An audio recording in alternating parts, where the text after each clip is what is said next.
నాతో పాటు వస్తావా? క్రిస్మస్, నాకు క్రిస్మస్ అంటే చాలా ఇష్టము. కేక్స్, స్టార్స్, క్రిస్మస్ ట్రీస్ ఎంత బాగుంటాయో. క్రిస్మస్ అంటే చాలా ఇష్టము. అయ్యో షైనీ, క్రిస్మస్ అంటే కేక్స్, స్టార్స్, క్రిస్మస్ ట్రీస్ అది మాత్రమే కాదు, రేపే పుట్టినరోజు కూడా.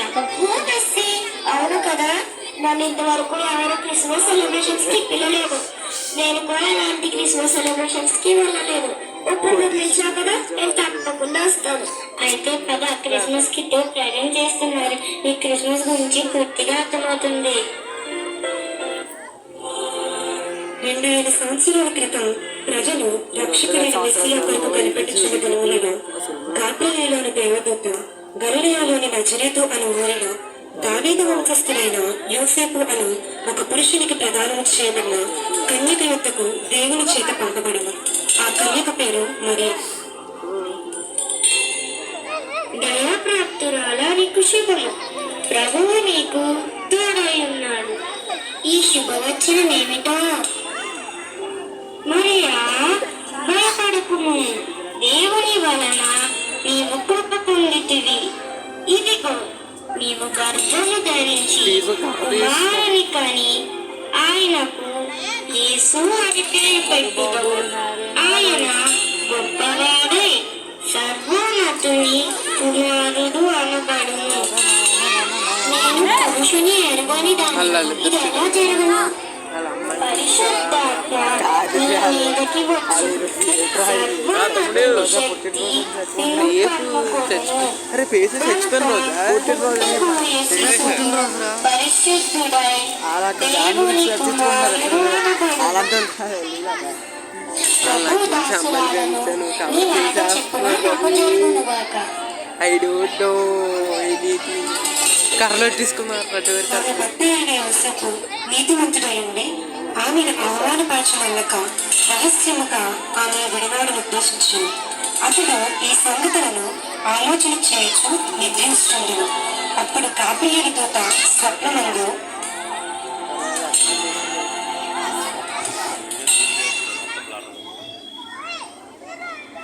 దావీదు కుమారుడైన యోసేపు, నీ భార్య అయిన మరియను చేర్చుకుంటకు భయపడకు.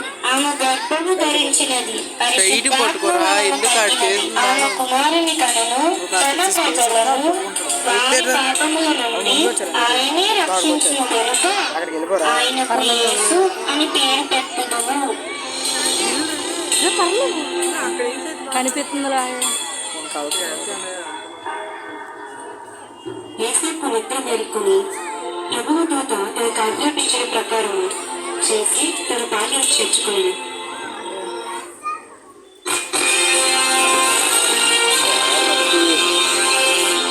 ఇందు మూలంగా యావత్ ప్రజలకు తెలియజేయనదేమనగా, ప్రజా సంఖ్యని కైసరు ఔగుస్తు నిర్ణయించుట వలన ప్రజలంతా తమ తమ స్వగ్రామాలకు వెళ్లి ప్రజా సంఖ్య రాయించుకోవలసినదిగా తెలియజేయడమైనదము.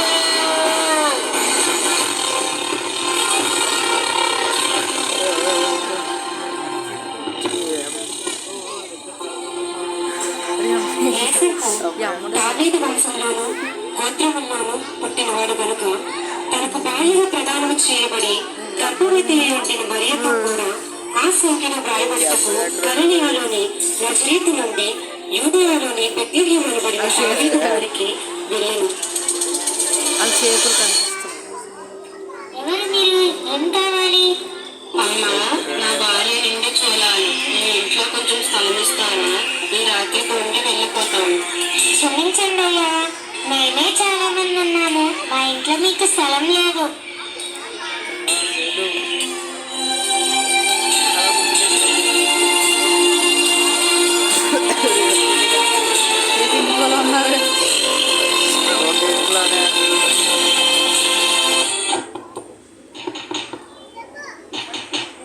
ఎవరు మీరు? మీకు ఏమి కావాలి? అయ్యా, చాలా దూరం నుండి వస్తున్నా. నా భార్య గర్భవతి. ఈ సత్రంలో కాస్త స్థలం ఉంటే ఇవ్వగలరా? స్థలమా? స్థలం లేదయ్యా, మా సత్రం అంతా నిండిపోయింది. వెళ్ళు లేదయ్యా. ప్రతి చోట ఇదే పరిస్థితి ఎదురై కాలం గడుస్తున్న కొద్దీ మరి ఒక అర్థమైంది. తన పెట్టి పుట్టబోయే సమయం దగ్గరైందని.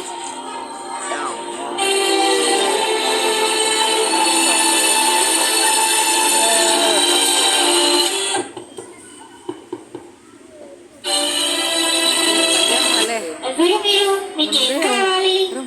అమ్మా, చాలా దూరం నుంచి వస్తున్నాం, అలసిపోయి ఉన్నాం. నా భార్య నిండు చూడాలి. రాత్రికి మీ సత్రంలో కోస్త స్థలం ఉంటే ఇవ్వగలరా? స్థలమా? స్థలము లేదయ్యా. ఒక్క నిమిషం. మా సత్రంలో స్థలం లేదు, కానీ ఈ రాత్రికి మా పాకలో విశ్రాంతి తీసుకోవచ్చు. అది మీకు అంటాను అయినా స్థలం కాదు, కానీ బహుశా మీకు ఆదరముగా ఉంటుంది. ధన్యవాదములు.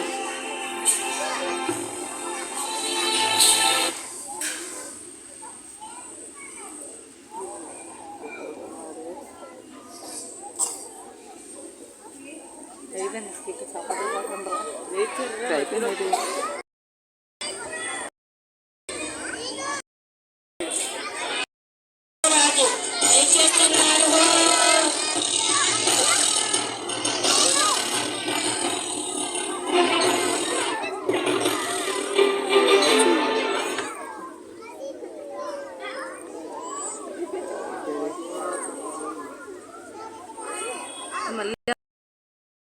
ప్రవేశపెట్టండి. ఆజ్ఞ మహాప్రభు. హేరోదు రాజు గారు మిమ్మల్ని రమ్మంటున్నారు.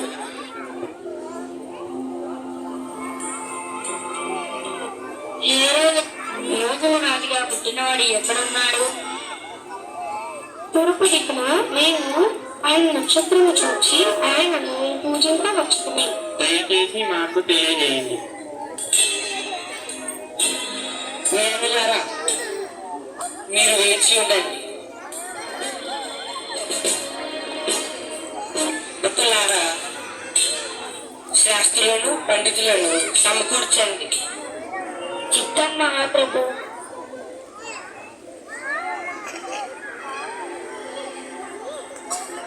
క్రీస్తు ఎక్కడ పుట్టును?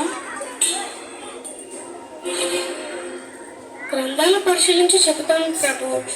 కాస్త సమయం ఇవ్వండి.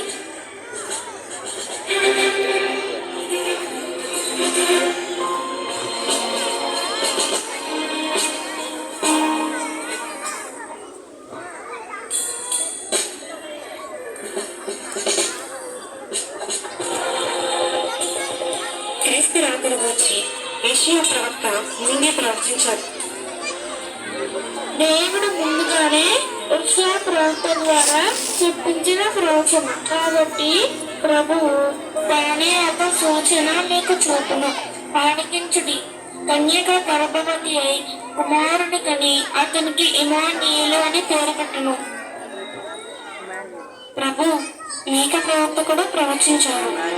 మీక ప్రవక్త ఏం ప్రవచించారంటే, యూదా దేశపు బెత్లెహేమ, నీవు యూదా ప్రధానులలో అంత మాత్రం అల్పమైన దానివు కాదు.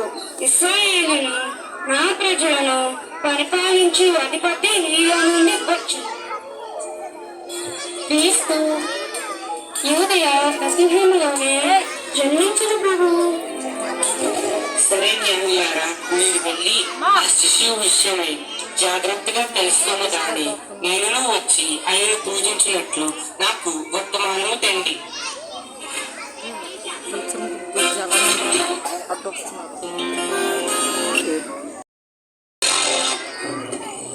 ఏమిటి? యూదుల రాజా హేరోదు మహారాజు నేనిక్కడ ఉండగా మరి యొక్క రాజు పూజించుట అసంభవం. ఆ రాజు అంతు చూస్తాడు.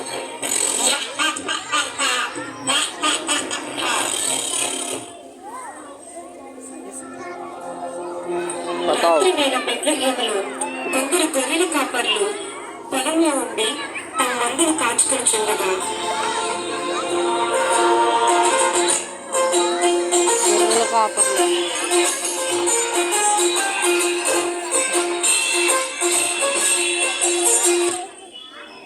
సరే సరిపెట్టిందిరా. ఈ సరికి గొర్రెలు ఎట్టారా మరి? చెప్పండి రా, ఈ చదువు మనం తెలుసుకోవడమే కష్టం. మరి పొద్దున ఎలాగున్నది?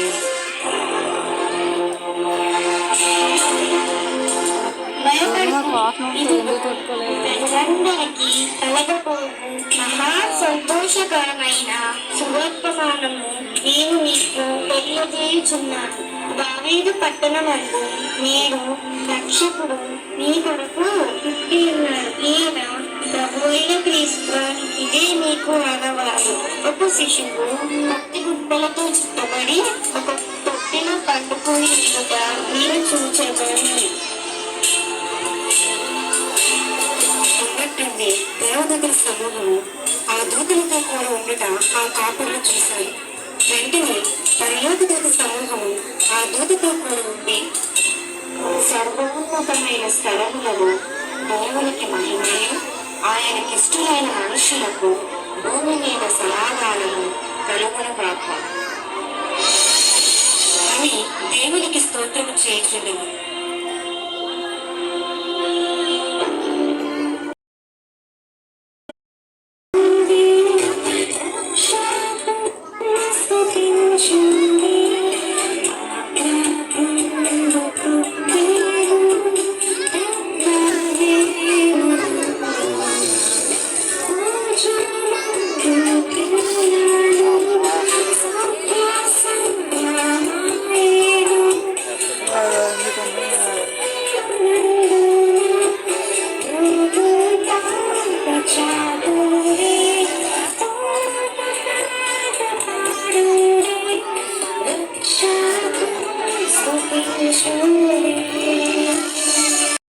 పరలోకమునకు వెళ్ళిన తరువాత గొర్రెల కాపరులు మహా సంతోషంతో పాటలు పాడుతూ పోస్ట్ నాట్యం చేశారా?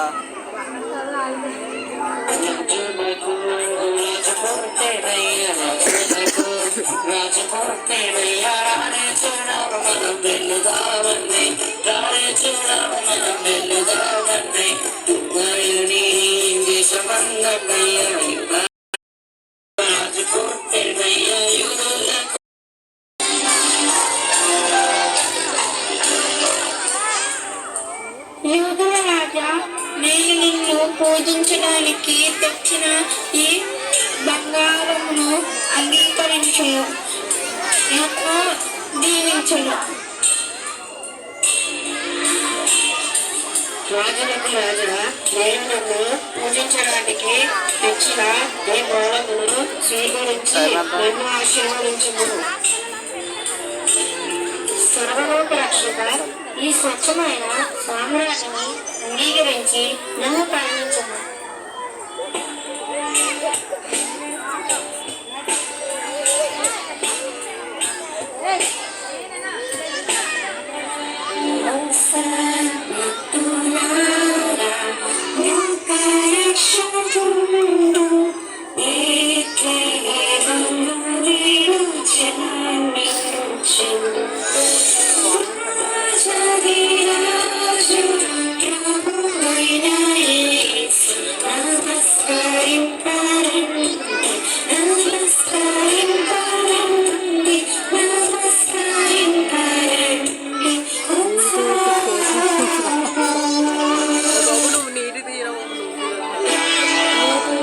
జగద్రక్షకుడైన యేసుక్రీస్తు ప్రభువు పశువులతోటి మనుషులందరినీ ప్రేమించి తనను తాను తగ్గించుకొని ఈ లోకంలో జన్మించారు.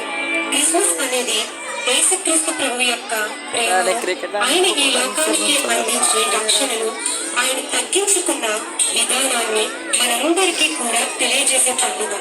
అందును బట్టి క్రిస్మస్ జరుపుకుంటున్న మనందరం క్రీస్తు ప్రేమను అనేక మందికి పంచేవారుగా సంసిద్ధులవుదాం.